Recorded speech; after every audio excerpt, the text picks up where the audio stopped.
An Australian man accused of being one of the world's most depraved pedophiles goes on trial in the Philippines tomorrow. Peter Scully allegedly ran an international ring, and Australian and international police are still hunting his accomplices and clients. The prosecution says there's enough evidence against Scully to lock him up for life. Correspondent Matthew Carney went to the Philippines to piece together the trail of destroyed lives, and a warning: this story contains distressing material. It's the attic.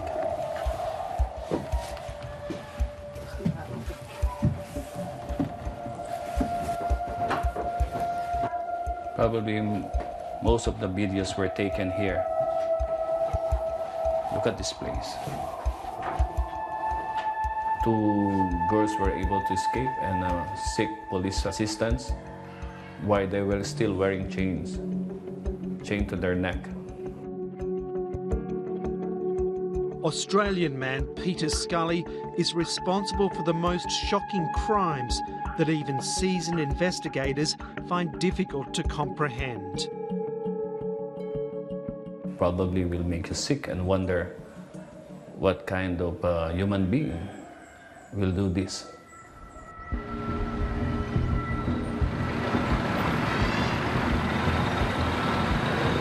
Scully arrived in the southern Philippines in 2011. For 4 years, he targeted the poor and desperate before he was finally arrested.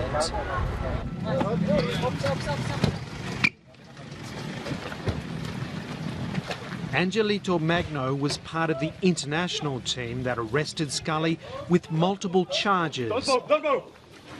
You're surrounded. including child sexual abuse, cyber sex crimes, torture, rape, human trafficking and murder. Lie down, lie down, lie down. What is your name? Your name? My name. Give me your name. It's Peter Scully. What? It's Peter Scully. Peter Scully. Okay, good. Okay, Peter Scully. We have 6 warrants for your arrest. Aileen Loyola and her 7 children were living on $2 a day. Scully befriended her 8-year-old daughter, first with lollies and then with the offer to take her away to get an education. After 2 weeks, I began to worry, so I prayed. God told me to get her from Scully, and I did. Loyola found her daughter bashed and badly bruised. Scully had repeatedly drugged and raped her.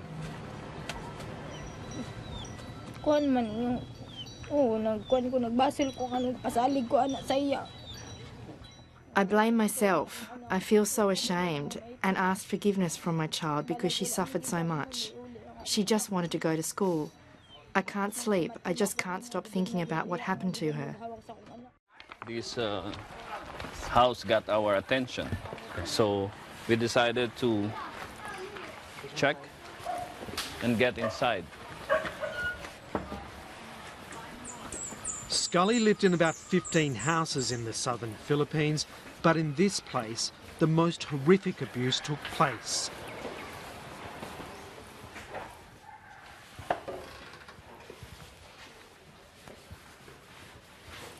The exact window that matched one of the photos, and this was used by the agents to identify that this house was the one used by alleged child trafficker Peter Scully. Scully was videoing his exploits, selling them online to customers around the world for up to $10,000 a view. In this room, he made The Destruction of Daisy. It featured the sexual abuse and torture of a baby girl. One of those videos, an 18-month-old girl was hanged upside down. She was crying all the time. She was being tortured. But this is not the story of a depraved pedophile working alone. Scully was just one part of a much bigger global enterprise. 6 foreigners were funding his activities. most of these financiers were in somewhere in part of Europe. Some even traveled here in our country for the specifics of a video that they would like to order. Peter Scully's girlfriend, a 19-year-old Filipina who goes by the name of Lovely Margelio, is still at large. She helps Scully procure and abuse his victims. Margelio came to Eva Abud in 2012, offered to adopt her 8-year-old niece Barbie, whose mother had just died. I gave up Barbie because Lovely assured me they'd take care of her and love her like their own child and sent her to school. Around 2013, we lost contact with Lovely. Her phone number and address changed and she didn't call. I knew something was wrong. In February this year, Barbie's remains were found in one of Peter Scully's homes. It's alleged Scully strangled Barbie and then buried her in a shallow grave in the kitchen floor. Barbie was raped, tortured, sold and murdered.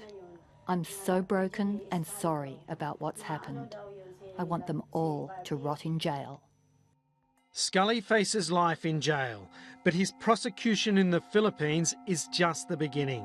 Australian Federal Police are working with Philippine investigators to identify and catch Scully's customers and backers around the world. So I've just been allowed to read the case notes, and it does say that Scully had Australian clients. And in one case, an Australian man offered Scully 100,000 Filipino pesos, about $2,500, to have sex with a 13-year-old girl. You have the right to remain silent. The capture of Peter Scully cut short his plans to expand his horrendous business with his 6 backers in Mindanao.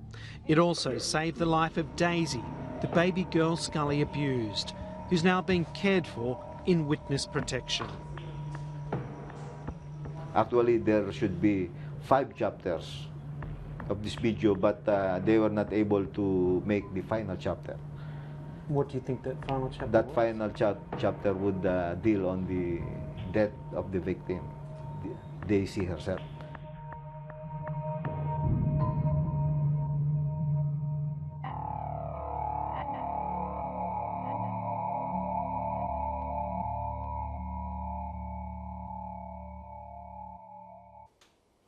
Matthew Carney reporting.